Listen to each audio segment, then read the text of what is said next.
For this exercise, I chose to revamp a training I created and presented to other teachers in the district where I was working a little over 2 years ago in October 2017. The training was on incorporating mindfulness in the classroom and was offered to pre-K through 5th grade elementary teachers.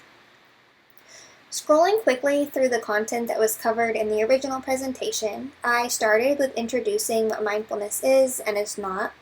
We watched a TED Talk on the impact of teaching mindfulness to students, went over how to get started with mindfulness both for yourself and for your classroom, and then went into looking at specific resources like printables, books, music and songs, calm.com, the mindfulness-focused Go Noodle channels, iPad apps, physical tools, and the actual teacher and classroom space as a resource. After that, we practiced some easy breathing techniques, then used the Insight Timer app for an unguided mindfulness practice as well as a guided body scan. I wrapped up by going over a step-by-step getting started guide. I also had handouts that listed all of the resources I shared, as well as the to-do list for getting started with mindfulness in your own classroom.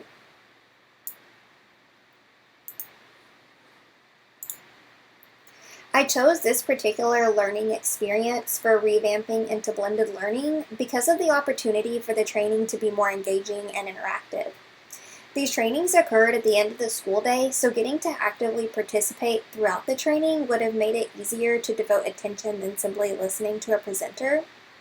While I focused on the station rotation model, I would also implement a bit of a flipped classroom approach by emailing the participants a day or two ahead of time, introducing myself and encouraging them to watch the Anne-Marie Rossi TEDx talk before our session.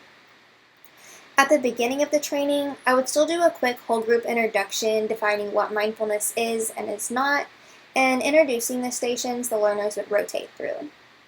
Then we would head into the stations. At the instructor-led station, I would cover getting started with mindfulness for yourself in your classroom, how to utilize yourself and your space as a resource for your students, and calm.com since it's a pretty extensive resource. For exploring physical tools, the participants would get the time to interact with the collection of books and tools that I brought along. In exploring digital tools, there would be iPads for listening to the music, checking out videos in Go Noodle, and exploring the different mindfulness apps. This station in particular would be pretty good for choice and agency, since the apps early childhood teachers would be interested in for their students would be quite different than for upper grades. Then at the mindfulness practice station, I would have handouts explaining the different easy breathing techniques for students and an iPad so the group could use the Insight Timer app for an unguided practice and a body scan. After everyone had completed the 4 rotations, I would wrap up in whole group by going over the to-do list for getting started and answering any questions. I think utilizing this blended model for the training would have had better impact than just a whole group presentation, since it allows the participants the time and opportunity to explore and interact with all of their resources during the allotted training time, rather than needing to invest more time later. They can walk away knowing exactly how they want to implement mindfulness practices in their own classrooms.